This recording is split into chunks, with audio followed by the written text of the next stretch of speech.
Disney literally just simulated one of its guests being murdered. At one point, did the higher-ups in the U.S. find out about this? That's happening. They're doing what in Hong Kong? Correct.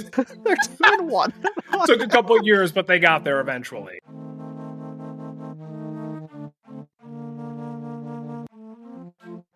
I'm Demi, theme park YouTuber, aka Magical Hijinks. And I'm entertainment journalist Joey Nolfi, and we've both been diagnosed with terminal theme park obsession, and we're definitely going to spread it to you on the Park Peeps podcast. We've got years of theme park knowledge, so join us as we serve piping hot takes, park tea, offer the best travel hacks and tips, and chat with guests in the theme park space. So sit down, buckle in, and pull up on that yellow strap while we dispatch for the Park Peeps podcast. Wham, wham, wham! Welcome back, dear listeners, to another edition of the Park Peeps podcast, and you have joined us for a momentous occasion while we're creeping and crawling into Halloween season by digging up the most terrifying things Disney has ever done, including a grisly death scene in Hong Kong Disneyland's actually terrifying horror mazes. We are starting this episode off with a milestone as we welcome what Disney resort icon Stacy might call our first Triple Mountain Whammy of a guest to discuss it all with us. Before we bring out our dear friend, make sure you're keeping up with us, He's too. being so bad off camera right now. He's being so bad. Not yet, Jeremy, not yet. Keep up with us. Not only subscribing to us on Spotify and Apple, but also following us on Spotify specifically. It helps us bringing you the best episodes possible. And subscribe to our Substack at parkpeepspodcast.substack.com. Right now, it is free. You get even more tea, bonus content, and insight from us each week. I'm just going to get through this because Jeremy is unable to keep it together. Make sure you are following us at Park Peeps Pod. Make sure you're following, I wrote in the script, me at Magical Hijinks, but that is Demi at Magical Hijinks. And make sure you're following me at Joey Nolfi on socials. Leave us a comment. Vote in this week's poll on Spotify. Make sure you're channeling our spirits as hard as Madame Leota does from her little crystal ball. Now, you have heard him yapping about Hagrid's Magical Creatures Motorbike Adventure and also surviving a temporary hurricane in Sandusky, Ohio on our Siren's Curse Media Day episode. And you've also heard him laughing in the background of this entire introduction. But our guest is also here as a living member of history who, like me, has experienced firsthand one of the most terrifying attractions in Disney history, ExtraTERRORestrial Alien Encounter, and he survived to talk about it, which we will get to a little bit later. Now conjure your brightest spirits because here for the third round of Park Peeps, please welcome Jeremy. Jeremy, yeah. I am in a full sweat over here. I'm crying. We know. Of laughter. I'm so sorry. I couldn't look at the screen because if y'all could have heard the conversation we were having moments before hitting record, which we cannot discuss due to this being a PG-rated show. Yes. But just know that Jeremy is truly one of our people. And oh God. A true linguist. This episode is definitely not going in any dumpster anytime soon. This is going to be a treasure of an episode. And thank you so much for coming to Park Peeps. Yes, bye. Yes, Park Peeps. It's going to be an amazing ep. We've got, actually our laughter is actually kind of betraying us here because this is actually a very kind of morbid episode that we're doing very because spooky. I was like, I think I actually heard, I was inspired by, I think on the most recent episode of the Disney Countdown, they had brought up you, Jeremy. They were like, oh, who was that? Megan was like, who did I just speak with that was saying that they went on ExtraTERRORestrial Alien Encounter? And they were like, it was Jerendell. Yeah. And then I was like, wait a minute. Oh yeah, actually like Jeremy and I feel like we also have spoken about this in the past very briefly. And we were toying around with the idea of doing something on actually legitimately scary things that Disney has done. Not just like, oh, the Tower of Terror is kind of spooky because it's based on Twilight Zone, or, oh, Oogie Boogie Bash walking through the villain trail. Like, no, we're talking about actual creepy walkthrough horror, morbid stuff. And ExtraTERRORestrial Alien Encounter, That is one of them. We will get to that later. I know you've been doing a lot of regional haunts lately, you and Demi both. We'll talk about those as well, because I think there's some really creepy things to get into with that. But we are going to start with Hong Kong Disneyland, which Jeremy, you have not been there, have you? I have not, but after you sent me the videos, I was 2 seconds away from booking a flight. If these were still things that were happening, that I'm very sad are not. I know, me too. I would have killed to have seen what we are about to talk about, my Park Peeps, because it's truly wild what really a is. Disney park decided to do. Yes. And I'm just wondering at what point, at some point somebody along the line had to have been like, well, should we really be doing this? And then they just didn't stop. Well, what I want to know is I clearly there is at some point in Hong Kong Disney and here in the US that they meet in the middle to discuss things, right? It's not like Tokyo where it's their own, they own the own thing. They own it, right? So it's did anybody here on the U.S. side get to check this off, so that this was okay? I was actually, so it's interesting because when I sent you both the two videos that I think best summarize these two things, and they have a lot of video clips actually, and they're both from Review Time, so you should all go check out Review Time's videos. They actually do some really, really, really great videos on very little seen Asian parks that a lot of people in the U.S. don't have a chance to visit, but it just, some of the things are truly, it's you're going to hear some of this stuff. I don't think we actually said exactly what this is. Well, yes, but we're getting into it. So it's a haunted, Hong Kong Disneyland has or they used to at least have a much more extreme Halloween celebration every year. And it was called Disney's Haunted Halloween. I'm not sure if they still call it Disney's Haunted Halloween at Hong Kong Disneyland, but essentially they had haunted attractions that we're going to talk about that really pushed the limit of, well, they didn't push the limit. They created a new limit for what we have ever seen done at a Disney park before. And I thought, this episode, we're just going to kind of do it as a little education kind of episode. We're going to go over some of the things, and then we'll obviously get into some of the other scariest things that Disney has ever done, including extraterrestrial alien encounter. So, I'm glad you both did your homework and brushed up on these things, because this was a really fun deep dive for all of us to do. And we're going to relay some of this information to you and just react to it in real time as we're going through it and just talk about some of these things. So prepare yourself. And if you are a little squeamish, I mean, there's some descriptions of death here, and yeah, believe it or not, descriptions of death and skeletons and things like that in this. So if you're a little squeamish, maybe fast forward through to the, actually. Nope. Well, I was going to say terrestrial is a little gory too, but. Just as bad. And Joey, on that note, I'm not going to say what it is because I know that we're going to get there. So I messaged Joey, Demi, and I was like, I'm going to watch these on the treadmill. On your power walking. Literally power walking for my life on the treadmill this morning. Yes. And we get to a part. Look, you almost had a medical bill because when this part happened, I may or may not have almost rolled my ankle and fallen off of the back of the treadmill. Oh my gosh. It was coming your way. Not even kidding. Not even kidding. The medical bill. Literally. Oh, the Park Peeps health insurance reimbursement wing. I feel like we keep growing bigger. We had the real estate wing. We have the Preservation Museum Society wing. And now we have research and development. And now we have health insurance. Health insurance. Actually, you know what? This sounds like the legal team. We have the Park Peeps legal team that is going to get involved, Jeremy, so you will be here. We'll see you in court, essentially. I'm still in one piece. Judge Judy is ready. She's in her chambers when we're ready to go. Just saying. That's right. That's right. Bringing down that justice. Now, we're going to speak some justice to what I think might be one of the most exciting things that I have ever seen at a Disney park anywhere. Again, this is Disney's Haunted Halloween event at Hong Kong Disneyland. So, Hong Kong Disneyland is, to date, the only Disney park to feature seasonal scare mazes ever. I don't believe any other Disney park has ever done this, at least to the extent that Hong Kong has. I know that California Adventure obviously does Oogie Boogie, and they have the Villains Trail, which is kind of dark and spooky, but it's not really violent. It's all outdoors. There's a lot of lighting. You can essentially take a kid through the Villains Trail, which, Jeremy, you've done that, right?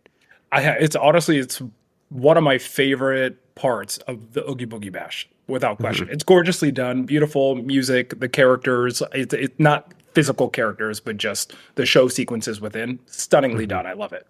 Yeah, the lighting effects look really cool. I really like the one that looks like there's a cloud above and then the light goes down the trees. It looks like a little thunderstorm. Yes. It's really, really, really cool. And but essentially it's villains, yes, but it's more lighthearted. So Disney is obviously not known for doing scary for Halloween. Like we said, Oogie Boogie, Mickey's Not So Scary. But from 2007 to 2011, Hong Kong Disneyland began its walkthrough era with the Main Street Haunted Hotel. And this is a prelude to what we're eventually going to talk about, but I just want to give some background information on it because I think this might also shock you. It drew inspiration from the early concept of the Haunted Mansion attraction, because if you both recall, do you remember what the Haunted Mansion originally was supposed to be? I'm not a Haunted Mansion historian like Joey is, as much as I love that attraction with all of my heart. See you in court as well, Demi. I would love to take this one, but lay the history on us. Oh my gosh. So originally, the Haunted... I know, I'm sure... I'm like disappointed in us. You don't understand. Like, you guys think that this is like a bit. He is genuinely disappointed in us. I'm like legitimately looking around and covering the ears of all of my Madame Leotas in my room because I have about 6 so of them. heavy. Oh, it hurt me deep to my soul. You threw my heart in the dumpster. He might just cancel this whole podcast right now. Throw it in the dumpster. Throw it in the dumpster. Not the dumpster. Yes, the dumpster. The dumpster, yes. It's going there. It's going there. What about the recycling bin? The recycling. Okay. All right. There we go. We'll upgrade it to the bin. It's a little cleaner and classier. Okay. So the Haunted Mansion initially was conceived as a walkthrough attraction that was much darker than the one that we have now. There actually was supposed to be some physical cast members that would come through. Like, it was a butler that was guiding you through. He would be abducted at one point. There were even rumors that there were supposed to be effects, like touch effects, haptic effects, that you would touch a railing and it would shock your hand. And it was really, really, really cool. No, thank you. Essentially, there was an artist, Ken Anderson, who drew early concepts for a lot of this, and there were some very dark, disturbing scenes in here, including a corpse in a bathtub that were incorporated into the haunted hotel at Hong Kong Disneyland on Main Street. And it told the story of a ghost, Victoria Maxwell, who died in 1889. She has searched for fresh victims ever since. So this was essentially just a spooky Main Street USA era themed haunted walkthrough. So some of the things that you would experience would be the changing portraits, like we see the changing portraits happen in Haunted Mansion. There was a piano that played by itself, a rocking chair with no one in it. There was a hotel desk with a concierge who would jump out as a jump scare. There was a human head inside a potted plant in this concierge room. There was a corpse that lunged out from guests behind a portrait in the library. There was also a hanging dead man from the rafters that obviously is from the stretching room. There was a bed in a bedroom of one of the hotel rooms where a corpse would jump out of through a trap door, the dead corpse in the bathroom. And then there was also at the very end a man who was electrocuted inside a cage after running a metal pipe along the bars. So we're off to a great start, aren't we, here? This is really light. The head in the plant by the concierge desk was somebody that was staying there that had too big of an ask, and the concierge just snapped. That's where we're going here. Yeah, I mean, there's story. There's story here. I mean, it is valid. I mean, and then he snapped. That's what I wanted to do to both of you when you said that there was you had no prior knowledge of my favorite attraction. Snap is your favorite attraction? Yes. Haunted Mansion Snapped Edition After Dark. That is that's the midnight edition of Haunted Mansion. But essentially, from 2012 to 2014, So this ended in 2011, but then from 2012 to 2014, it was replaced by another attraction called the Graves Academy Haunted Boarding School. They also did a Haunted Jungle Cruise edition in 2015 that told a curse in the jungle. But all of this to say is that Hong Kong Disneyland was really pushing the boundary. This had not been done at Disney parks before. It was really grim. It was really spooky. I urge you all to go look at pictures from this online because it is so cool. It looks to be on the level of theming that you would expect from Disney, even though they were in these temporary Halloween Horror Nights style icebox buildings or black box buildings. And they really made them look like really cool attractions that could stand on their own. So, but it still was pristine, Disney pristine look. You know how you can always tell the difference in quality of Disney and anything else, which I don't know how they managed to do it, but they do.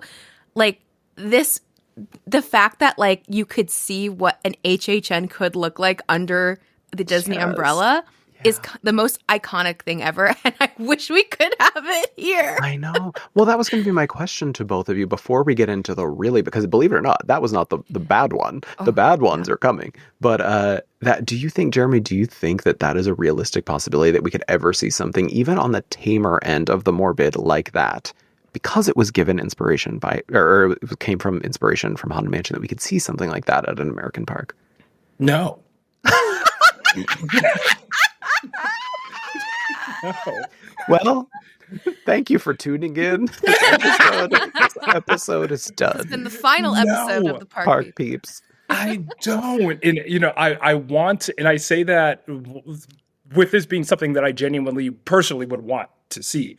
I don't think that we will ever see anything like that come to the parks. I think that I don't want to say it like that because that sounds way too negative. I think that, you know what? I'm going to put an "and" to this. It's going to be very improv. We are headed into this full villains era. So while we are doing that, and while Disney is very much playing into that, you never know. I would expect that a villains-themed area is going to have aspects of that. It's going to lean into the darkness. It is going to be a little bit spooky, a little bit scary, and tell these stories in a way that are truthful, honest, and how they're supposed to be, with the layer of and we're going to soften it for the families and the kids. We don't want anyone to have nightmares or to run out.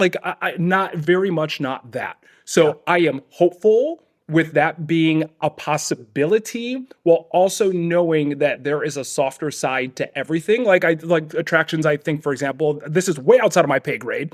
Tiana's Bayou Adventure, a lot of people's complaint is there's a lack in just Dr. Facilier and having that very important plot point involved in the ride. Why is that? Is it too dark, too spooky, scary? I don't really know. Again, above my pay grade.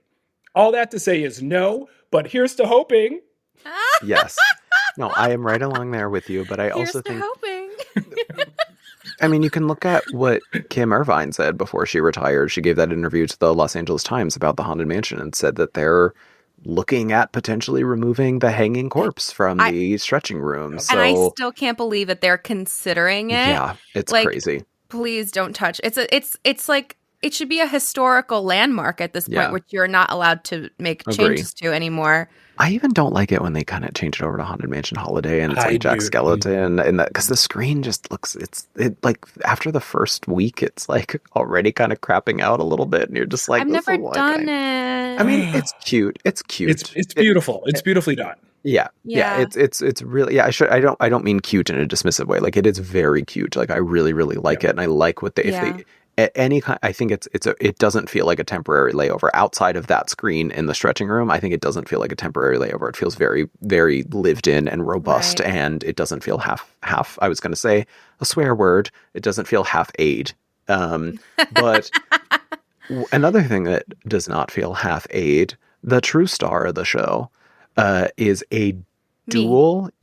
Demi is a dual year complete freak out 2-year period that they did at Hong Kong Disneyland called the Nightmare Experiment. They had 2 houses. First one opened in 2016.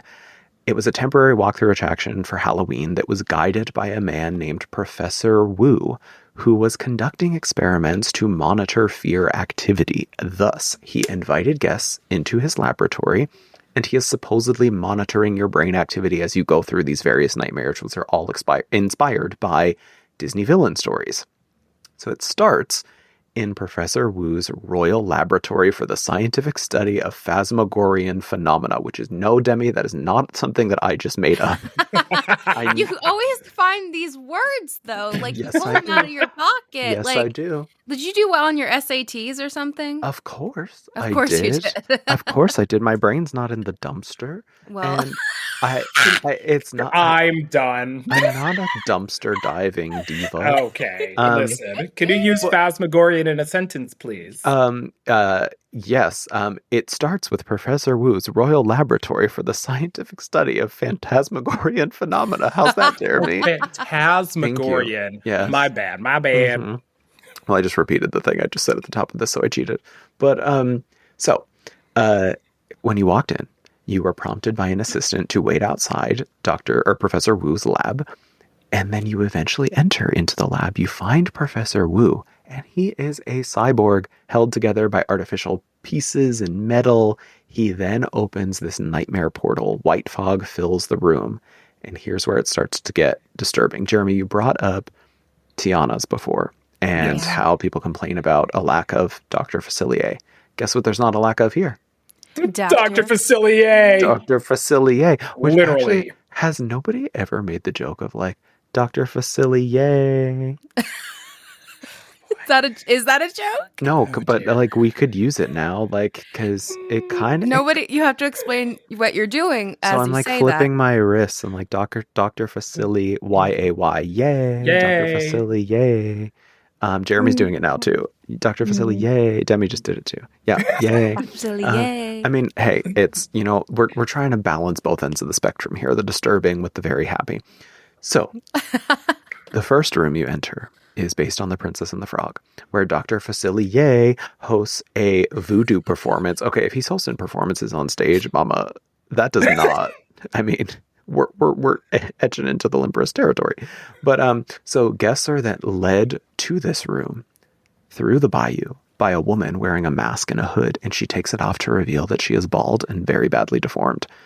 So a demon shadow then comes out and vanishes Dr. Facilier in his performance, which this one is, it's setting the stage. It's not super scary. It's not super scary, but it's actually like really cool. Especially like, I love Dr. Facilier, and I really wish that there was more of him in the parks, and I hope that happens with the addition of Villains Land. And to see, like, if you look at the video, like the shadow right behind him, and it looks like him too. So it's like, it doesn't look like two different people or anything. Mm-hmm. It's so well done. Very and well done. I really hope that we get something like that.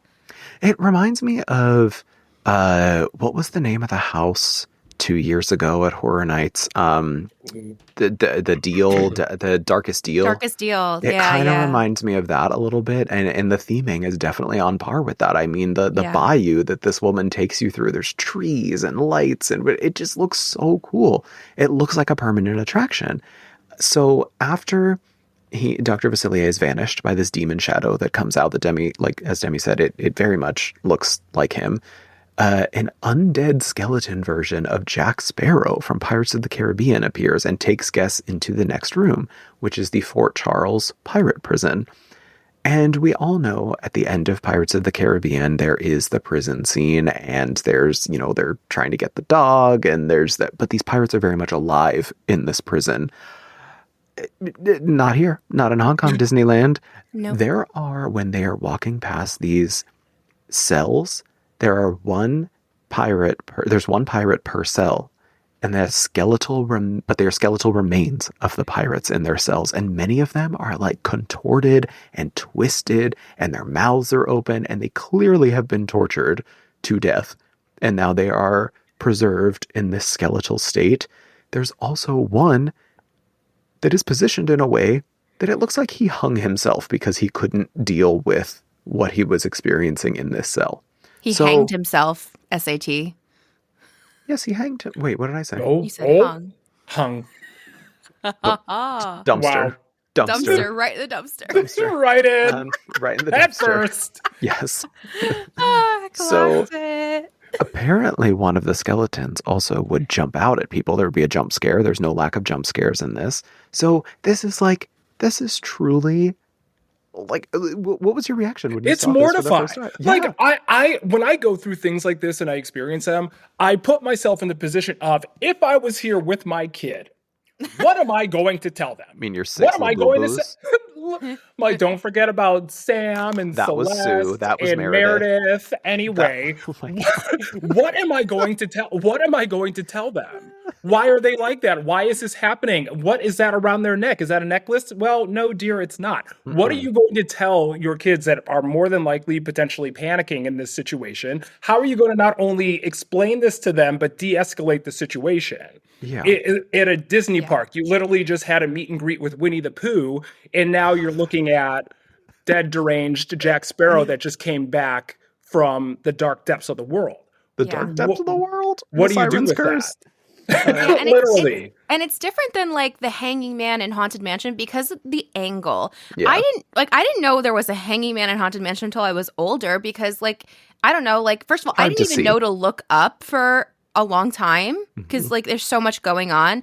And then like it's kind of like not like obvious unless you know. So if you're a child and you don't know what that is, like they're not gonna even understand what's going on. So that's why also please don't take it away. So but it's a very different angle and perspective that a child will definitely notice more. But I was also reading, and there was somebody in the comments on this video, and they were saying there's the rumor that Hong Kong Disneyland never got the Haunted Mansion in the traditional sense, and they got Mystic Manor instead, which I love my little Albert, don't get me wrong. But there's always been that rumor that it was because of cultural and traditional standards in Hong Kong that they did not get the whole typical Haunted Mansion. But this kind of proves otherwise. I mean, there was apparently a hunger for this in Hong Kong, they allegedly researched it, and people were responding well to this kind of thing, so they decided to dial it up a notch. And there were comments on this video that were like, yeah, that whole thing about the Haunted Mansion not fitting into cultural norms in Hong Kong, like, that's not true. They were like, we like this stuff. Mm-hmm. So it is interesting because I never really put that together before of, you always hear, oh, they didn't get the Haunted Mansion because people in Hong Kong are weird about ghosts and things. It's like, no, they had a freaking haunted house on literally Main Street. And like, no, they love this stuff. So after this room, though, there is a room that's a little bit lighter in tone. It's Sid's room from Toy Story that had a lot of the mutant versions of his toys that come to life. There's the big baby head. I didn't That see. room was everything. It was so good. It's so everything. good. I feel like that's something that could be recreated at like Oogie Boogie on the trails with Sid. Yes. Like make his room with all the stuff. Yes. There are elements of this that I think you could do. There actually, I also found, fun fact, I found that one of the props that they used for this, when they shut this house down, they actually permanently fixed it to the entrance of their Toy Story land in Hong Kong Disneyland. So you can still see a part of this in Hong Kong Disneyland at the entrance of their Toy Story land. So they recycled it. Yeah. So it's still kind of there.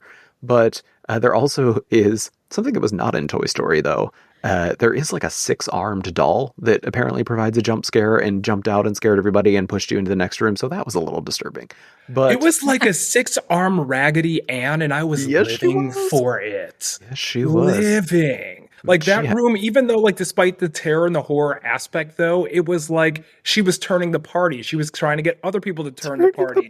Baby, literally, Babyface up there. Like Babyface is one of those characters that gave me nightmares as a kid. This Babyface, I was like, yes, slay, baby. I'm into it. I'm here for it. That room was so brilliantly done. Mm-hmm. I'm obsessed with it. It was very Dolls, Let's Play Dead kind of vibes it was giving me before Dolls, the HHN house this year, but in like a Disney way. And there are, going back to the whole thing with the children and if children could do this or not, it's like, was there like an age, like, did you find if there was any like age suggestions? So I believe for the Main Street house, there was a height limit. I believe you had to be at least 40 inches in order to be able to do it. So I'm not sure why. I'm not sure if there was something in there that required some sort of element of physical participation beyond just walking through it that required it to be 40 inches, or if they were just using height as an indicator of age. So, but I didn't find anything for this one. There could be a small adult. Yeah, exactly. But I mean, so that I don't know. But there was a 40-inch height limit for the Main Street one. I did not find anything about this one. Hong Kong, let us know. Yes. Please. So next though is my favorite and the most disturbing room. Probably the most disturbing thing I've ever seen. That Joey almost got a medical bill for. That I almost got a medical bill for. The creation of the Park Peeps insurance wing. And I don't want anybody to take this as us. Like we are marveling at this. We are not criticizing this. This is very, very cool. And I wish that they would bring this back because Disney doing some hardcore horror stuff it would slap so hard in these parks. Yeah, like think of Disney characters doing things like this. Yes. Well, they did. Yeah. And the room was inspired by Alice in Wonderland. You walk in, it's an all-white padded cell. The room has some glass windows so you can see Terrence Hightop, the Mad Hatter, in this room. He is standing next to a table, a dining table, like you see in Alice in Wonderland, that has stuffed animals all around it. And they look like real. They were saying they're stuffed animals. I think they're supposed to be real animals. And there's like a deer, there's rabbits, there's all kind of cute, fluffy animals, but they're all beheaded and they all have red ribbons tied around their necks, which Demi is doing right now. She's literally, for this non-visual part of the podcast, Demi is literally getting into character and has tied a ribbon around her neck. I'm not joking. But so essentially it was supposed to mimic that the Mad Hatter had beheaded these creatures. So in the room, the Mad Hatter breaks out. He grabs one of the guests who was actually a cast member disguised among the group in plain clothes that just sneaks in at the top of this room. So it looks like the Mad Hatter is just grabbing a random Disney guest, sits the guest down. Wait. Did they? I don't remember if they actually said they entered in this room, or has this guest been with them the entire walkthrough? Because it feels like for them to get away with that, it would have to have been a guest, like he would have to go through the entire walkthrough. Oh, actually, that's a good question. I guess I was just assuming because I'll explain how it ends, but after it ends the way it does, you would just assume this person would just like get back in with the group that's next. I think that would be the most practical. Because then you would only need one versus if you did it the other way, you'd need like 10. So I'm assuming they would do it this way. But the Mad Hatter comes out, grabs this secret undercover guest that's actually a cast member, pulls him into the room, and then sits him down at the table. He then grabs a pair of garden shears and says that he hears voices telling him that the person would look better without a head. He opens the shears behind the guest, who is not paying attention. Right as he is about to chop this guest's head off, curtains drop in front of the window and red lights shine everywhere, simulating blood. So, and then they usher you out of this room. So it's like Disney literally just simulated one of its guests being murdered. Beheaded in this. Like, that is so cool. That is so freaking cool. I love it. It's so cool. And it's like, it truly is, it feels like sacrilege because you're like, Disney would never do that. But oh no, Disney has, and hopefully they do it again. And this is my thought from the beginning of like, at one point, did the higher ups in the US find out about this? Because I feel like they just weren't paying attention, and then all of a sudden they found out after the fact. That's happening. Well, you know what, Demi? They're doing Seriously. what in Hong Kong? Correct. They're doing what? Took a couple of years, but they got there eventually. What is happening? I'm screaming. They're doing what now? Josh Giamaro literally getting a text, a picture from Kim Irvine being like, I'm on vacation in Hong Kong. Look what I just found. And it's like beheaded guests. Oh my gosh. Oh god. Yeah, we haven't checked on Hong Kong in a while. Let's see what they're up to. Let's do a little walkthrough. Let's go visit during the Halloween spooky season. Oh my goodness. Not so scary, guys. Oh my god. Like, Joey, I mean, the thing for me for that whole sequence was like the whole sequence. What I loved about the performance is that it all felt very celebratory. Like my guard was down. I'm like, yes, we're having a tea party. Oh, like look at I didn't even process the ribbons. I didn't process like the fact that it happened, and a lot of that is attributed to the performance that was happening.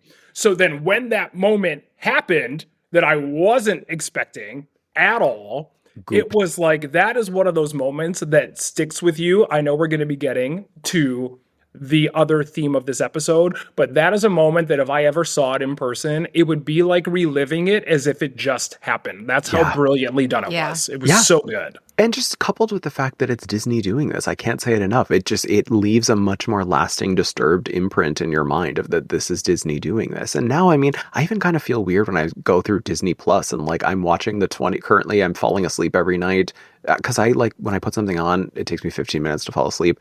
I've been watching the 2018 Halloween sequel on Disney Plus as I fall asleep. It's like my white noise, and it's on Disney Plus, and I'm like watching Michael Myers kill a literal 11-year-old child in that one scene in this movie. Oh and I'm my like, God. it's like Disney Plus, like my little icon's Mickey Mouse in the corner. It's been my favorite thing of this like Disney Plus Hulu merger into It's the so Disney funny. Plus app of just like, oh, why am I watching It's Always Sunny in Philadelphia on Disney? On Disney Plus.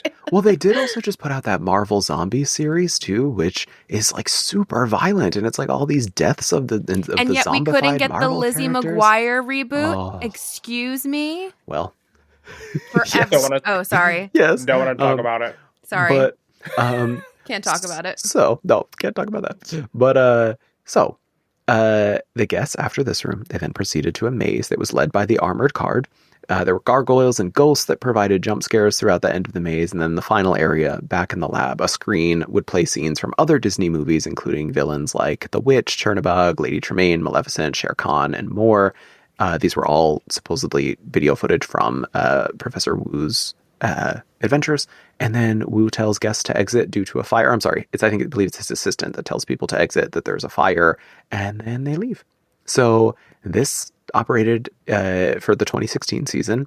And then you know what, Demi? To answer your question, apparently they didn't have an issue with this happening, because guess what? They did it again in 2017. But that's still we don't know. Like we If still they don't. do.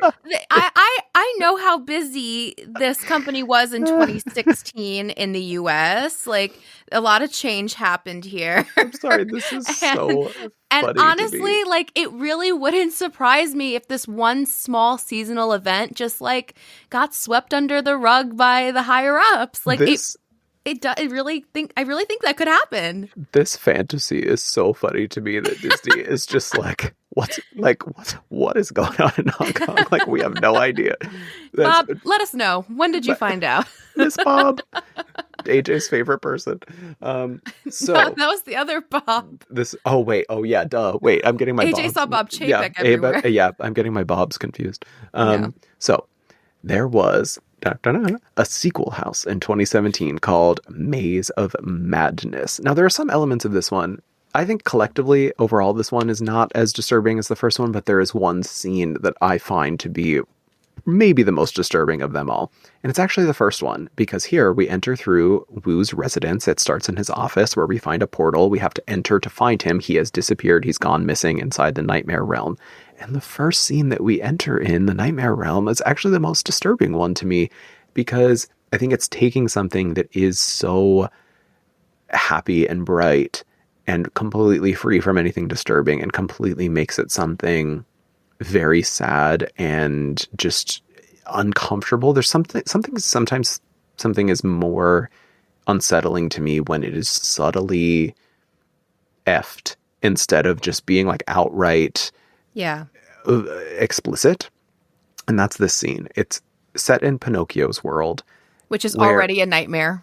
Somewhat. We're talking about the Tom Hanks version. It is. So even the original.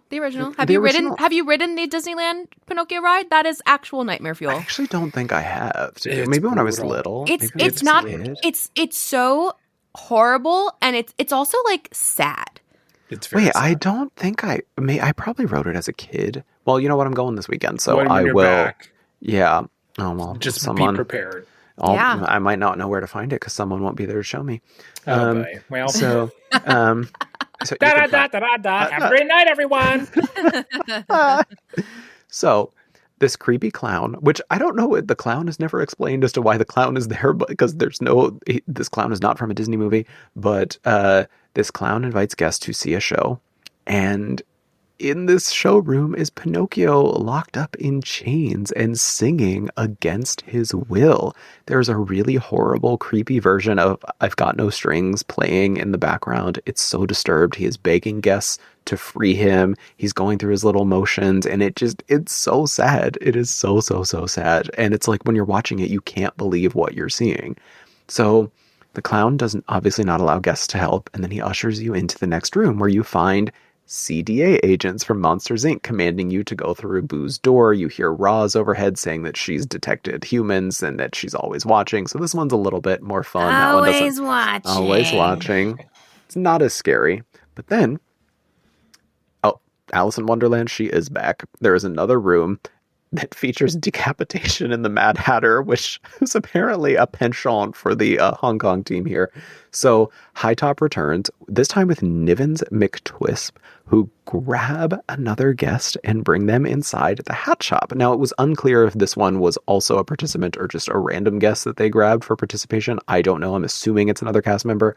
But High Top sits them down, puts a hat on their head inside the hat shop. The voices, again, those pesky voices, return and tell him to cut the guest's head off. So he picks up a knife, holds it to the throat, the curtains close, and here come the red lights again. And I'm just like, what is up with them wanting to put this character 2 and 2 with like decapitation? They already paid for the effect. Yeah, might as well use it. Well, Still got it. you're not wrong, actually. I'm not wrong. Yeah, no. So after this, though, there is a Beast Castle room from Beauty and the Beast where there's a suit of armor that comes to life, tells guests to find the enchanted rose before the last petal falls off, before it's too late. Kind of a cool twist on experiencing that story. And the last room is actually the underworld, where Hades from Hercules tells guests that he actually captured Wu, and Hades is actually on the side of the guests. He is incriminating Wu for using the guests as experiments, and while he is doing this, Wu transforms into a demon, revealing his full form, his true form this entire time, and he attempts to capture the guests. But Hades, like I said, he's on our side. He defends the guests, and he holds Wu back, and he lets the guests escape the nightmare realm. And then, of course, they got to get you one last time. There's apparently, and all I could find is people calling this a quote-unquote dead woman at the end, who provides one final jump scare as you are exiting back out into the park. So it's so cool. They haven't done one since this, I don't believe, but it also got me thinking. We're saying that we would love to see this at a Disney park. We've seen Universal obviously do stuff 40 million times worse than this. But a lot of the fairy tales and stories that Disney adapts their stuff from is very disturbing and gory and violent in their original iterations. So make the real Little Mermaid. You won't. I was just going to say, that was the first one I was going to say, was the Little Mermaid. Look. So, I mean... I think that there's something to be said, though, in this, though, that which is to the point of all of this that I hope they lean into, is just kind of like there's always this discussion of, well, are the villains really the villain? Do we really not like Ursula? Like, there's always that conversation. And so there's the story within the story that I feel like there's a way that you can lean into, though you are exploiting and showing the darkness and the reality of what that darkness is. There's also the light side to the dark side that could present an interesting presentation of sorts to guests on varying levels, let's just say. No, you're absolutely right. And I think that children need to be exposed, I think, to, the lightness of life, and Disney is an escape and theme parks are an escape, but there's also a lot of really valuable life lessons that can be held in literature and disturbing works of fiction and cinema. And I'm not saying go out there and when your kid is 3 years old, they need to watch The Silence of the Lambs. But what I do think is that there is value in showing them exposing them gradually to a brutality that they are going to face in life. And a lot of these fairy tales have like pros and cons of good and bad behavior, and it's a good lesson to teach. And I always go back to one of the many reasons that I love Dark Universe so much and the Monsters Unchained ride. It actually got me emotional the last time I went to Epic Universe when I was going through that ride, is when you spend so much time with those characters in that story and you realize you fully let it wash over you, the story of that ride. There's one thing that Dracula says when you're moving through the mummy scene. And he says, you hear him in the speakers, he says, who is the real monster? Us or the one who put us in chains? Or he says, the one in chains or the one who put us here? Yeah. And it's like, this is a really, like, all of that one sentence totally flips that ride and makes it into something that you did not expect it to be at the beginning when you set out. And it's just a testament to the power of artistic storytelling, and that this is art, and that it can be relevant social and political commentary as much as it is a fun ride. And Yes. I think that Disney, if they really leaned into this, could pull that off really well. Well, also just like the storytelling of these like walkthroughs, like it's more than just like you're walking through and things are happening. Like there is a narrative happening. There's like it's more like I did like the Stranger Things experience. It was kind of more like that, where it's like you would go and then you would stop and you would see things and then keep going. Yes, and there's scary things that happen to you. So it's storytelling. It's an immersive production, basically, which I would absolutely love. It doesn't even necessarily have to be scary, but I would love if Disney did something like this, like immersive storytelling like this, because I think it would work really, really well. And just to piggyback off of your Monsters Unchained thing, you're absolutely correct about getting kids to like hear things like that. But what's so great about that attraction too is, well, you're in this story. So is he referring to you? Are you the monster? Because you're here on this tour of Victoria's castle. So She it's like locked you in there. she locked us in there. It's like, do we deserve to perish from Dracula because we are kind of supporting by visiting Victoria, seeing what she's doing? Maybe. Well, she dupes us. She does dupe us. Yes, but yes. So, but that speaks to your point. Like she dupes us, but we are essentially, and this goes back into my film studies days of like, you get real meta when you start incriminating the audience and being like, are you complicit in this? And it's kind of like the ending. Did you see Smile 2, the sequel to Smile? Yes. Oh, well. It's like Cabaret. The end of that scene, that movie is essentially very meta of like the audience. Musical theater to well, Jeremy. and it goes, musical, don't you start teaming up on me with musical theater. Don't do it. But yeah, implicating the audience is a really interesting thing that cinema and TV has done for a really long time. Theater. So it's and theater. So it's cool to see a ride do that too. So I think Disney could do this really well if they leaned into it. I mean, what would be the harm in doing like a Halloween Horror Night style? They have enough backstage space. Get some sprung tents up there and do this. It's kind of like how they have, Belle's attraction at Magic Kingdom. Yes. But like you need to take like an hour out of your day to do this. It is basically like a walkthrough thing because you have multiple rooms and things are happening. I mean, there is a lot of like filler in between like the main part of the show. But are you talking about the mirror thing that opens? Yes. I've never done it. I've never done it. I only did it for the first time like last year, and it's phenomenal. But the thing is, like, you wait online, and then like so that takes up time, and then you go through the attraction, and that takes up it's like 45 minutes. I would or love like to do that. like half hour to 45 minutes. But that walkthrough experience is something that I wish they would do more of as well, because that's kind of like what we're seeing in Hong Kong, just scary.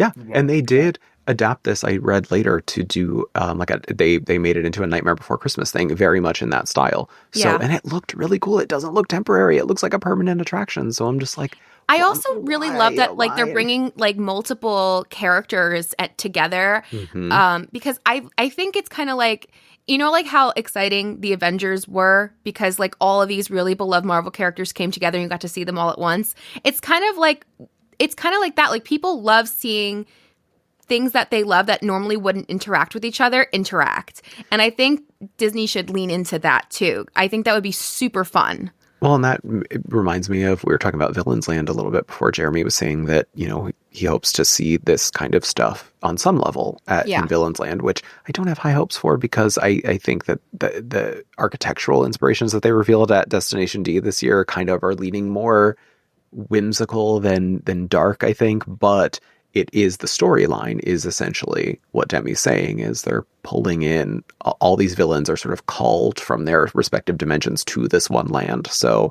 I think we will see that in some element. And yeah, I do think there has to be some sort of, like with the Bell thing you're talking about, there has to be some sort of incorporation of that into Villains Land, something, because that is something that people would really take time and go through. So they have a huge opportunity here to do something, and on the more adult side, and villains, I think, is the perfect opportunity. I do think that they do bring the villains together quite a lot. So that's not really novelty anymore. But like doing some, like bringing in Monsters Inc. and Alice in Wonderland, like Monsters Inc. so random to be paired with these, you know, other Toy things. Toy Story, like things like that. Like I think that would be like really cool to like come, like it would be like the Avengers, but you know, not the Avengers. Yeah. The Dumpst Vengers. I cannot. You're done. You're done. I'm just getting started. Because you know what we're just getting started with, though? Something that is in the dumpster of history, which is so sad.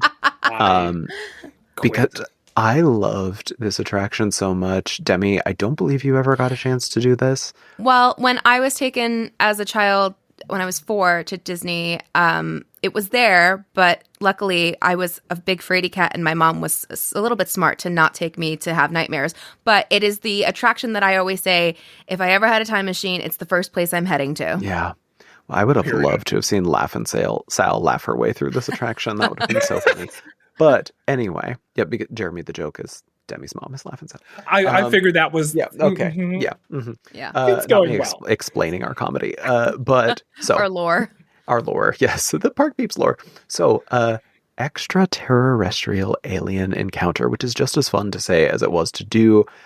Jeremy got to experience this attraction. I also love, though, that Demi, your experience is... It's also super relevant to this. It's like, as a child, yeah, you were afraid of this because it was a very disturbed attraction and everybody knew it.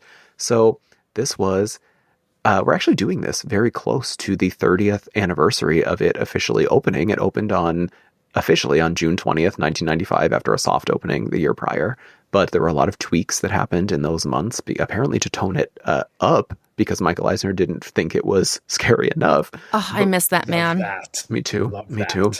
But we are actually closer to the anniversary of it closing, because it closed on October 12th, 2003, which is 22 years ago. That is so crazy, because I can still remember this attraction so vividly.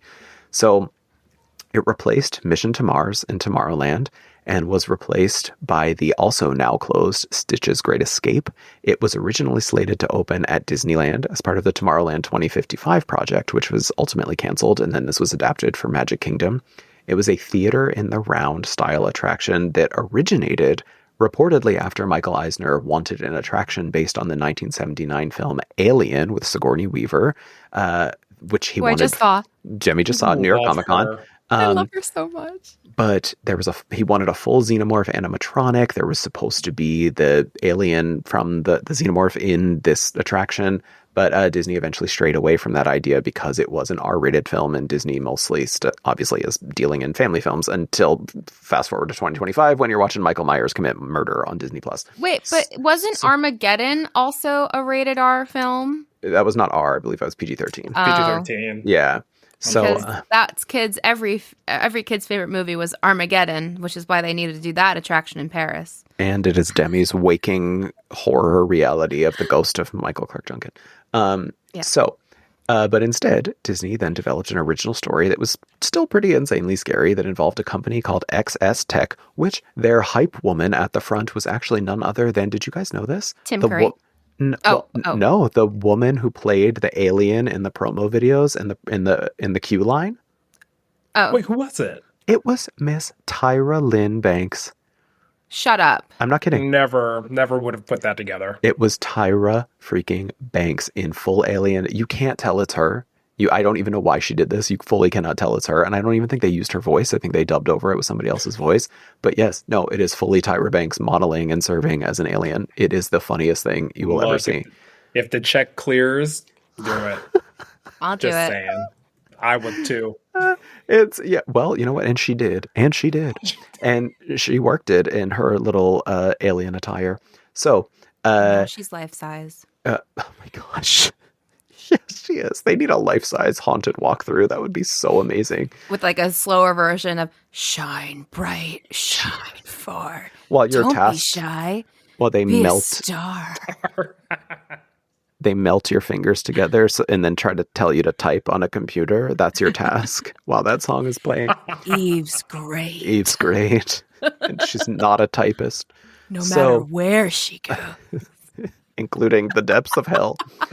So, like I said, there was this company, XS Tech. It was led by a man named Clench, who invited guests in for an open house of a technological display of this new technology that they have. So, which we later find out is a bit of a front. But the open house involved a pre-show at a convention center where guests are introduced to an artificially intelligent XS robot named Tim Sir. Curry. Well, yes, Tim Curry, voiced by Tim Curry. But his name is Sir. It stood for Simulated Intelligence Robotic. And it was originally, Demi, did you know this? Originally voiced by Phil Hartman. Yes, not Tim Curry. It was originally voiced by Phil Hartman. And when it was voiced by Phil Hartman, his name was Tom. I don't remember what Tom stands for, but if you listen, there's recordings of, actually FYA Pod has a clip of it on their episode about this. Why did they change it? I believe that the tone of Phil Hartman's readings was not hitting the way that I believe Eisner wanted them to, and it was a little bit more chipper, and it wasn't as sinister as Tim Curry made it. So, and if you listen to the difference, like I do definitely, you can go online and hear the difference of them. I do think Tim Curry's is probably fits the tone of the attraction a little bit better, but because Sir does some messed up stuff. So I would actually really love for you to elaborate, because I can only see video of ExtraTERROrestrial because I never got to experience it, and it's really hard to kind of like comprehend what's actually happening. Yeah. So yeah, Jeremy, do you remember? Like, I mean, I have it written down, but I want to see if it ingrained. I'm sorry, in Jeremy your... just like fell 2 literally. feet. Oh, you did? Oh, was it Annabelle? Because Jeremy has a guess. Jeremy has been sitting next to an Annabelle doll this entire time, and he just pulled it out. Girl, where are you looking? You're looking crazy. Yeah, where is she looking? She's looking up in the sky. Blink twice if you need help, Annabelle. Annabelle, blink twice. What about me? She's not blinking. My goodness. No. Well, Jeremy, no, I do want to see if the disturbed nature of this sticks in your memory and how much you'd remember of this pre-show. Well, see, first of all, here's my question. Okay, so like Mission Space Orange. If you're going to do that attraction, they tell you at least 53 times. If you are motion sick, you don't like confined spaces, you probably shouldn't do this, and you should probably go to the green side. Yeah. I don't recall that ever being a part of the extraterrestrial moment. I really, really don't. I don't recall signs. I don't recall them saying, you know what, maybe this isn't for you. I don't recall any of that. Do you recall? This isn't for you, Biscuit. Look, I don't recall any of that. The reason I say that is because going into the experience, there were clearly so many people that should not be in that experience that still went in anyway, very much not knowing what to expect for whatever reason. They did eventually put, and I remember this from when I was a kid going, they eventually started putting a giant yellow exclamation point on not only the park map, but also on the signage outside the attraction that was like, this attraction is not suitable for children. And then I think it even said, and some adults. So as it should. Like clocked. And Magic Kingdom attraction. Well, that's the funny thing, is that it's like you don't expect to see that in the Magic Kingdom. And the funny thing is that, on the map, Tomorrowland, extends up a little bit next to the castle. So this like yellow exclamation point is like right next to the castle on the map sometimes. So it's just the proximity of it is really funny. But the disturbed nature of this attraction starts to kind of seep in here. And it's not like, it's the same thing with the Pinocchio thing that I was talking about before, where this isn't overt disturbing. This is just kind of subtly like gets under your skin like, oh snap, this is going to get really crazy disturbing because Sir is going to demonstrate the teleportation technology that you are supposedly there to witness on an adorable little alien named Skippy. Aww. He's so Not cute. Skippy. He's so freaking cute. So cute. His big little eyes.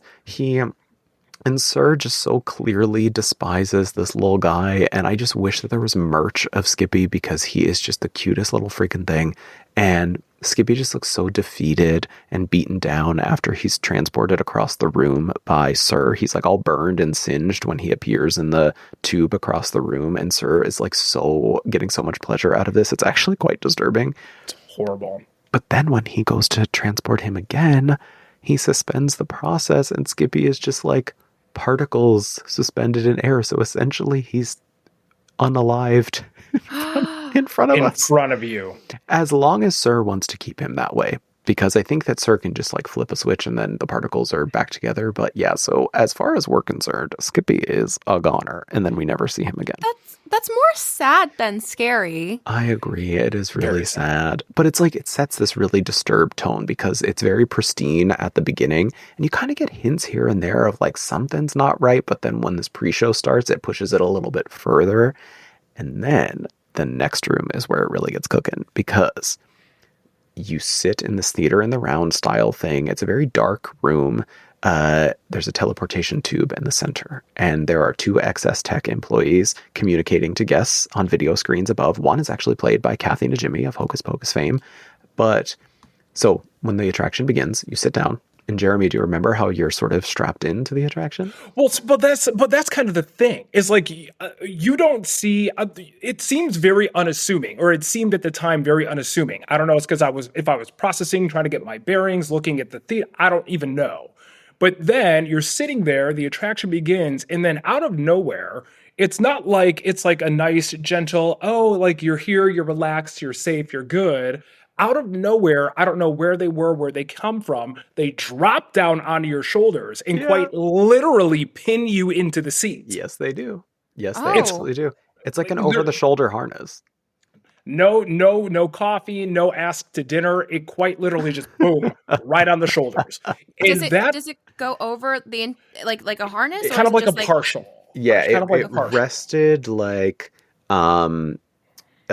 it's like if you were sitting down and pulling an over-the-shoulder restraint on a coaster above you, but stopped it right here instead of pulling it all the way down. So it was like here, but there was still a bar in front of your face.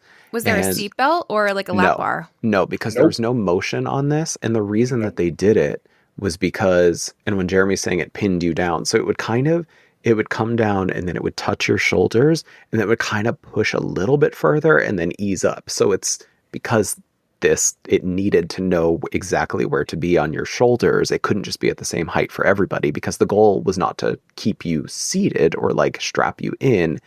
It was to enhance some of the physical effects that happened to each individual person sitting there. So it was tailored specifically to you, which is really kind of revolutionary. I mean, I mean, it's just I'm processing. It's kind of revolutionary in that sense, and that this was like a tailored experience, like physically tailored to your height and stature. So cool. It's really cool because then, as the story goes, Clench he wants to come and visit you in this thing or whatever, wherever you are. Sir does? Clench does. Sir is the robot. Clench is the owner of ExtraTERRORestrial. So he decides to visit guests in the tube because he grows impatient because eventually, like, I think you were supposed to go, they were like, oh, we're going to send you one by one to go visit Clench. And then he's like, no, I'm coming to you. So the signal then that transports him gets its wires crossed with another planet, resulting in a very large alien with wings and fangs being teleported into the room instead of Clench. It breaks out of its tube. Lights go out, there's screaming, and this is where the harness comes into play because when the lights go out, it the audio that they're playing is like split audio between your ears. So it's like mimicking because you can't see anything, it's using sound to position the monster around you in the room because the lights are out. So you'll hear it go, like the sound will travel from the growling will travel from your right ear behind you to your left ear and surround sound, while at the same time, your harness is pushing down like the alien is jumping from harness to harness. Oh. So it's like using all of the spatial audio and the physical effects to really play on your fear in a different way, because a lot of attractions use physical sensation in terms of a ride vehicle moving and also visuals to scare you. This was very little relying on visuals outside of the initial shock of seeing the alien. And like it's 0 to 100, so like there's no warm up. You're thrown right into it. So like it's the fact that, first of all, it's really chaotic. Second of all, it is really loud, and there are so many things happening. You're hearing the monster, you're hearing it breathing, you're hearing all sorts of sound. It's pitch black. People are freaking out. Kids are crying. Parents are trying to console their crying kids. Yep. I'm crying. I don't want to talk about it. And then out of nowhere, this giant thing appears. Yes. The glass breaks, it shatters, there are lights, there's wind, there's every possible effect, and then you're pinned into this seat. You can't physically move. So in addition to all of this happening around you, you're watching people quite literally trying to flee for their life from this thing. You're seeing parents trying to strap their kids down. It was a disaster. It was an absolute disaster. And it was so cool because you couldn't tell a lot of the time. It was so cool. But you couldn't tell if the screams were coming from the soundtrack or if they were coming from in the room. So it was really disturbing because they would also play sounds of the alien like chomping off somebody's head, and you hear somebody at one point be like, "Hey, don't eat me, eat that guy over there," and then the alien like jumps, and whenever it crunches they squirt water on you to simulate blood, and it kills a maintenance worker up in the rafters and they squirt blood down on you. But then also like one of the go-to effects that terrified most people in Tough to Be a Bug, they had it in Alien. It was like that like effect where it felt like the monster, the alien was coming to get you, like you were next. Whether that was like the tongue slapping on, like whatever, there was like that sensory effect as well, where you quite literally between it breathing and the tongue, whatever, you felt like you were the next victim. They quite literally felt like that. Would drip. They would push the harness down, and then they would blow hot air on the back of your neck and then drip water droplets on the back of your neck like it was opening its mouth and about to. Yeah. That's so cool. It was so cool, Demi. It was so amazing. This is the thing. It's like when you go and watch it like on YouTube now, like the whole experience is like a sensory thing. So it's like I could never actually tell what's actually happening there. And this is why I believe we should have changed the Galactic Star Cruiser into nostalgic Disney rides that can live there, the museum permanently. The museum.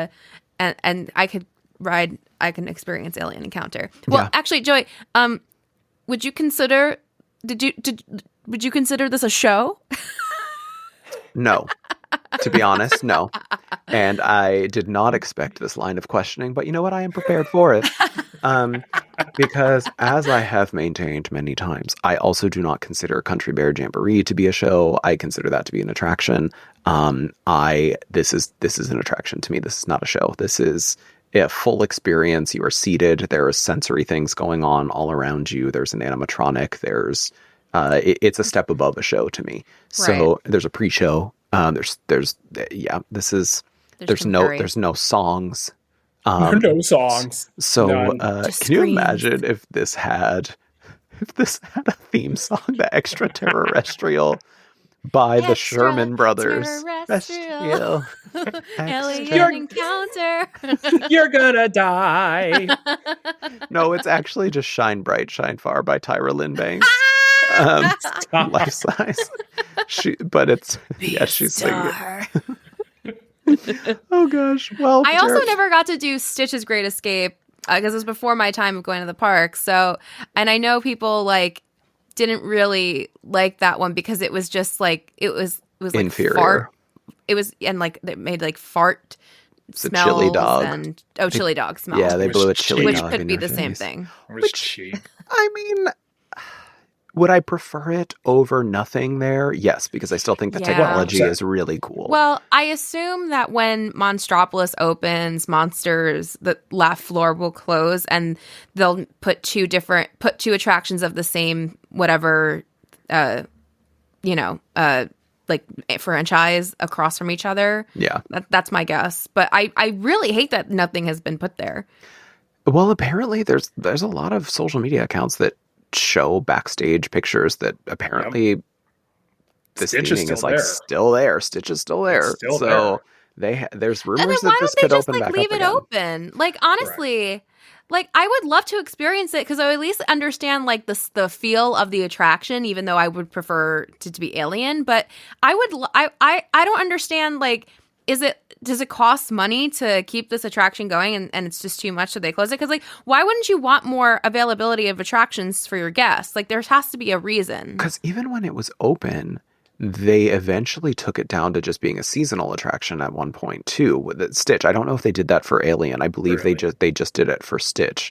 But yeah, that's how they phased it out. They wound it down to being a seasonal attraction and then to closing it. So I really don't know. But with the resurgence and popularity of the live action Lilo and Stitch movie, there is no shortage of interest in Stitch right now. There's so much Stitch merch, and He's literally at the top of World of Disney.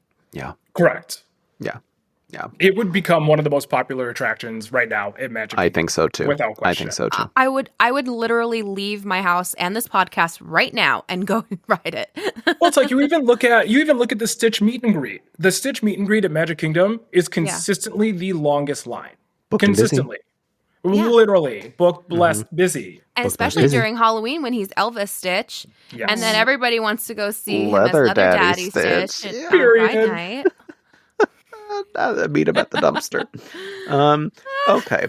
Well, But that Jeremy, what was that, Jeremy? Oh no, I was just going to hit the point home that you already made, that if it is still there, why not continue to have it and embrace it? Why not? Why not? I would like to. I'm sure there's a reason, but I would like to know why, because I'm nosy. There's like that very sad picture of that one cast member backstage, like eating her lunch in the remnants of the hallways of Stitch's Great Escape. Send It's me so this. funny. I don't see any backstage stuff. I It's- want the tea. It's on Girl, Twitter. Backstage, It's so funny.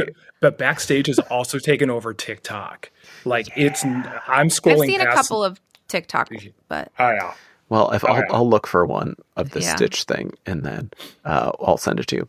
But all right, well, that's enough of disturbing Disney, because I think the things that we covered are truly four of the most absolutely disturbed things that Disney has ever done, and not in a cute way, in like a very disturbing but also really cool way. Disney, we love these things, like they're amazing. I think they're really shining highlights in your history of things that this company has done in terms of attractions. But the last segment I want to close out with is, I know both of you have been doing some really cool regional haunts.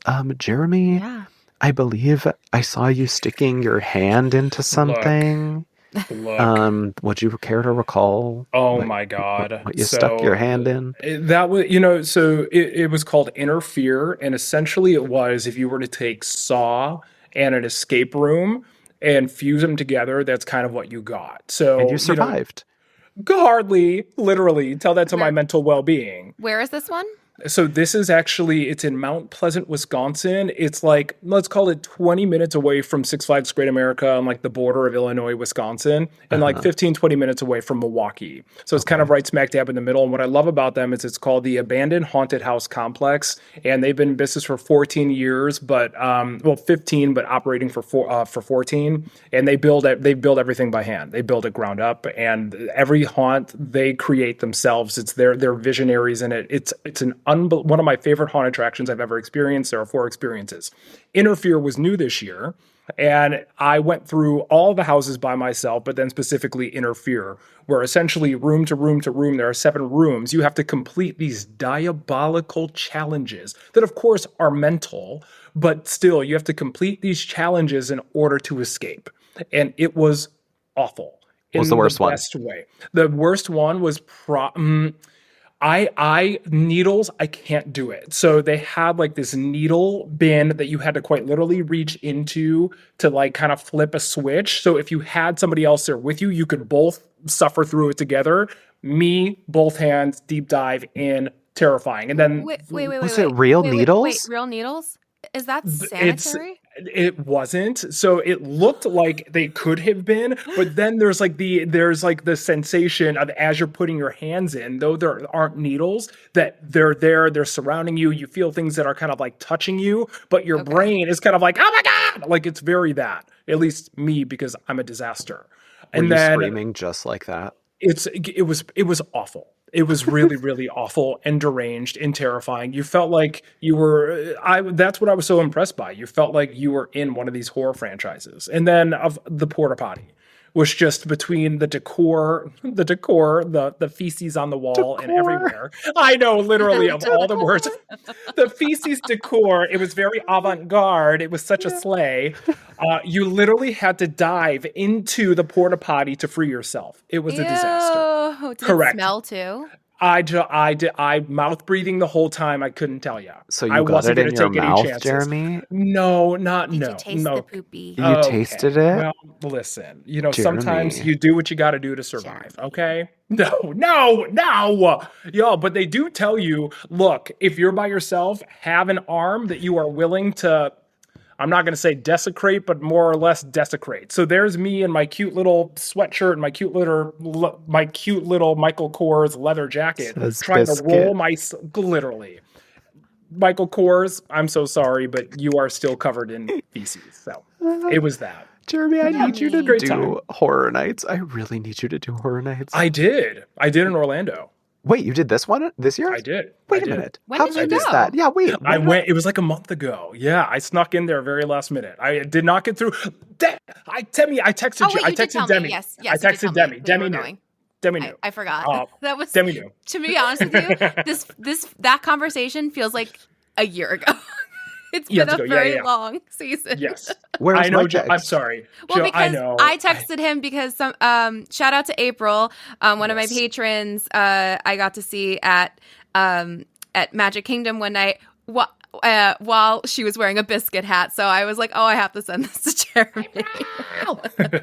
And then when we were there, that first house that we went into we did the Wyatt Six house. My house. And I messaged Demi and I was like, because of you, like, first of all, I'm excited about this house, but also what you constructed and what you put together and how you informed about what that was for people like myself that don't really know, it made me so excited about the house. So that's where we started. So that's why I texted Demi. I was like, I'm about to go through this house, and it's because of you that I am this excited to get to do it. So thank you for that. Demi, I feel like that video is just like your crowning achievement of the year. And what's so upsetting is, like, you guys have no idea. Like, YouTube is, well, Jeremy knows, but YouTube is so awful. Like, I went through checks on that video. Like, they will tell you before you upload, like, post it publicly if there's any, like, copyright issues or anything.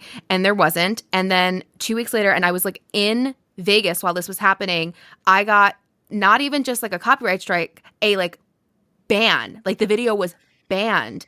And I went and I looked at the sections that got copyrighted, and it was, like, sections of, like, video that I overlaid that I don't know why it would be considered copyright. And so then I cut out one part, and then I discovered that, oh, I can do this, like, blur thing, and that will work. And so I hate that it, like, ruined a little bit of the video for me, at least. I mean, you're still hearing my commentary, but I literally had to put, like, blurry, like, a blurry box over certain, like, too small. It's only, like, it only happens twice, and it's really short. But, like, I worked so hard on this video, and, like, YouTube and copyright is literally my enemy. Like, it could hear a song playing in the background, like, at the place that you're at, and they're like, nope, sorry. And it's not just like, oh, we're demonetizing you. It's like, no, not allowed, banned completely. Pull it. It's so unforgiving. Yeah. Well, you know what? What a way to So I dove into a porta potty to free myself from an escape room. Yeah. Jeremy also went, and I also got to go, but I didn't experience as much as you to Cedar Point. for their Halloween weekends. Look, you know what? I was so impressed, and I know there was a lot of controversy around Cedar Fair Parks and Halloween because, you know, for us at Six Flags, we've been conditioned to pay for Fright Fest for a while now. That wasn't new. Where Cedar Fair Parks, if that's your home park, that's not your scenario. But what I will say is that Halloween weekends at Cedar Point was so exceptionally well done. And The Conjuring, I was a little apprehensive just because of all the franchise. Like, I love The Conjuring. There are moments in The Conjuring that they stick with you forever. And The Conjuring is very much one of those films where I went into it expecting, I was like, you know what? It's the first go around. It's going to be cute. Like, they're going to do their best. And either way, I'm going to like it because it's The Conjuring and I really enjoy those movies. It is one of the most terrifying things I've ever done. Yeah, one and of the just most terrifying to things explain, I've ever done. in Cedar Point, and I think in a few other Cedar Fair parks, they have a separate Conjuring experience. So, like, they have the Halloween weekends at Cedar Point where you have the houses, which are one cost, so you could do all the houses. There's scare zones, which if you don't buy the houses, you just have a regular Cedar Point ticket, like I did. I was able to go through the scare zones, which is very cool. But then a separate ticket was this Conjuring experience. And when I went, it was a 2.5 hour wait. Correct. Yeah. Correct. And the people were showing up and showing out for that. We got very lucky. They were so kind and invited me to a media event that they did. So we didn't have to wait in the entirety of that line. Bless. But what I know, okay. But what they did was it was art. It was theatrical. But then it was also scares in a way that I've never experienced in a house. And just the costuming and, again, the performances. It was so brilliantly done and such a great just homage to the Conjuring franchise as a whole that I left that attraction thinking, and I still do, like, this is going to be one of the premier haunts, not only of the year, that I might ever experience. And if this is where haunts are going or where they can go at other parks, back to what we were discussing before, making them a more immersive experience and really engulfing you in what that might be, it's a different ball game. It's a different ball game, and I was obsessed with it. Obsessed. Sports metaphors. Literally on the Park Peeps podcast. Well, you know, I also I want to give a shout out to, there is a house. Actually, you know what? Maybe I shouldn't give it a shout out because I don't know if it's open or not. But there used to be one in Pittsburgh called the Scare House that was really fun. And then there was also one called 100 Acres Manor that was really fun. So those were really cool in Pittsburgh. So shout out to those. Yeah. And then I actually got to go to the Guinness World Record for the world's longest haunted house called Pure Terror Scream Park. A phone call with me. Everything. Yes. Pure Terror Scream Park. It's in Monroe, New York. It's like an hour and a half outside of New York City. And also I also met like a family from Scranton. They said it was like an hour and a half from like Scranton, Pennsylvania. So it's like in a nice, like centrally located spot that a lot of people come to. And basically what happens is you wait once. So like I waited like an hour and then you marathon 10 houses in a row. Now there's houses and then there's like separations between them, but because it's one long trail, it's considered the longest. I think last year they had more houses than this year they had 10. Some of them were like more elaborate than others. Some of them were really short. I have talked about this one house though, that my poor sweet husband, I never seen him be so upset before. It was so horrible in the sense of like, it's not scary. It's just unpleasant. It was a pitch black house, which that's already like, you know, sensory, like really uneasy, but they blasted like house music. So it's like in your, it's so loud and it's so dark and it's like supposed to make your senses like, you know, really crazy, but it almost like it wasn't fun. It was just so loud. It was hurting my ears. Like I was just thinking like, I wish I had like earplugs in. And I left like with my ears ringing. I didn't have fun. There's no scare actors in there. You just have to like feel your way out with this horrible music. And then my poor husband is just like, I don't like this. That's awful. It was awful. even without people jumping out at you, just being trapped in the dark and having to fend for yourself while being blared, that's a lot. Yeah. Well, That's I a wish lot. there was like sections with lights and like you had a scare actor or something, or at least just like tone down the music a little bit. Like it was just so uncomfortable and unpleasant, and also it just felt lazy, truthfully.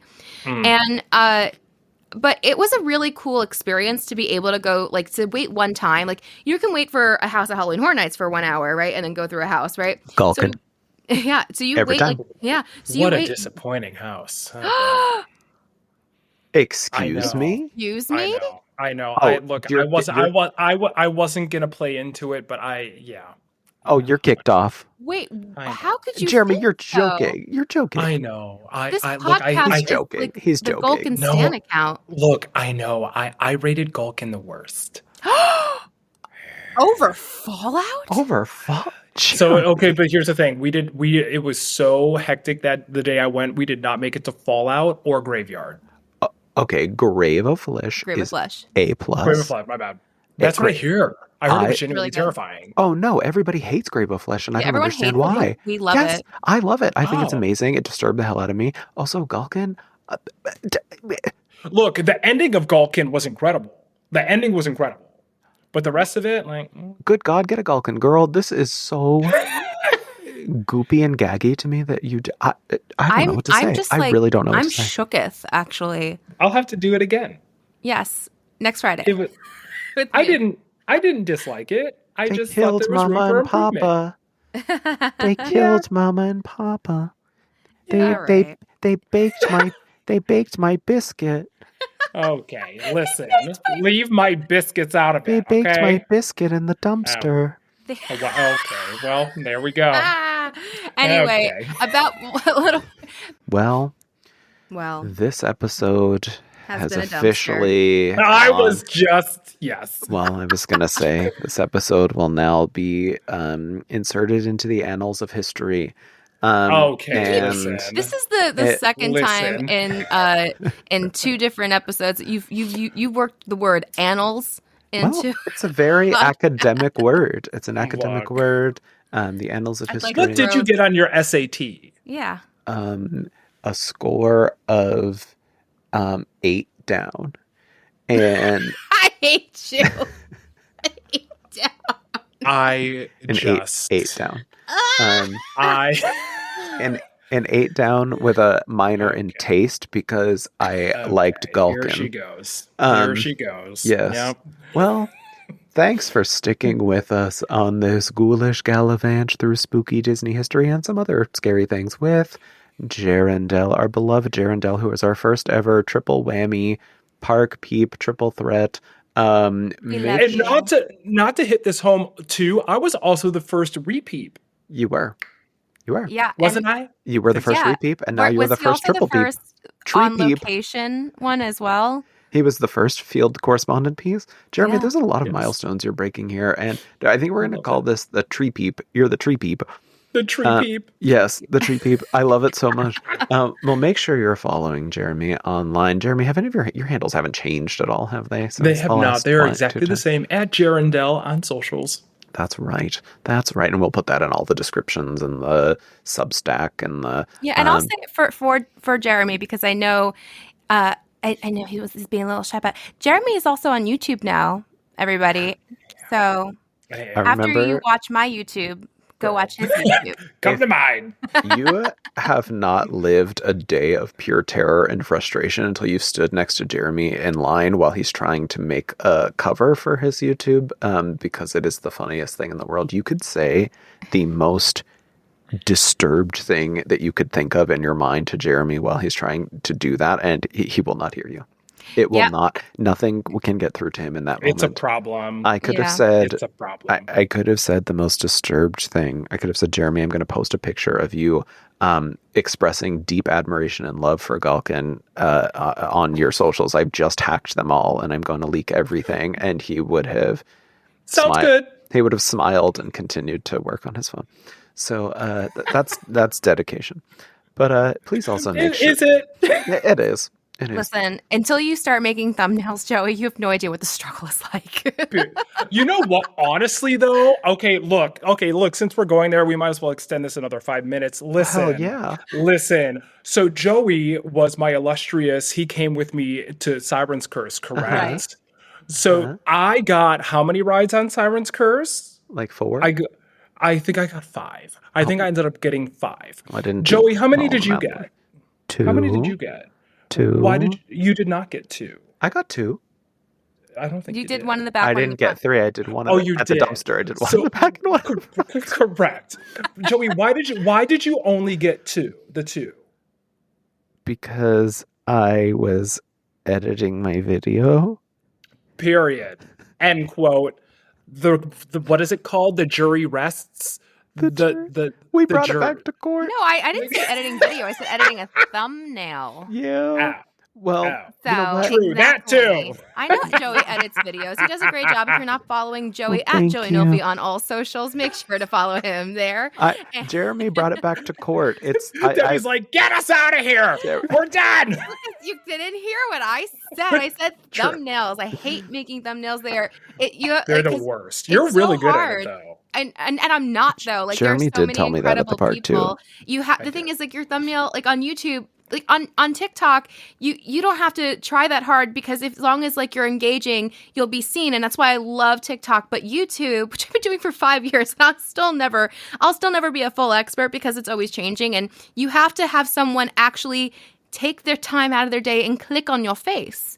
And that's really hard. So it's, it's Save like that for the dumpster. There's a reason why, like, it's if you have the skill of making thumbnails, start charging people for them. Mm-hmm. Literally. I wish I had that in my budget. Well, in our budget, there's always room for you to follow us on Spotify. It really, and I mean specifically, don't just, comment on Spotify, which you should also do. Follow us on Spotify. That is really, really key for us. Make sure you're following have along us in your Wrapped at the end of the year. Yeah. And make sure you're following along with us at Park Peeps Pod on social. Subscribe to our Substack at parkpeepspodcast.substack.com. It is free, bonus content, tea each week. Jeremy, I will be hitting you up for some extra tea contributions to the Substack, so maybe you'll see some tea from our little biscuit in there. Here's to hoping. Yes. And keep up with... Oh, I'm doing it again. I'm reading Debbie's line, but you know what? Keep up with me, not you. Not me. Demi, at Magical Hijinks. That's HIJINX on all socials, and especially YouTube. You should be subscribed. And, of course, follow Joey at Joey Nolfi on all socials, where he makes some very fun theme park content. Thank you. And lots more, and very cool things, because he is a professional, and that's all I can say. And stay tuned next week when we return with another all-new episode. Until next time, bye-bye. Bye.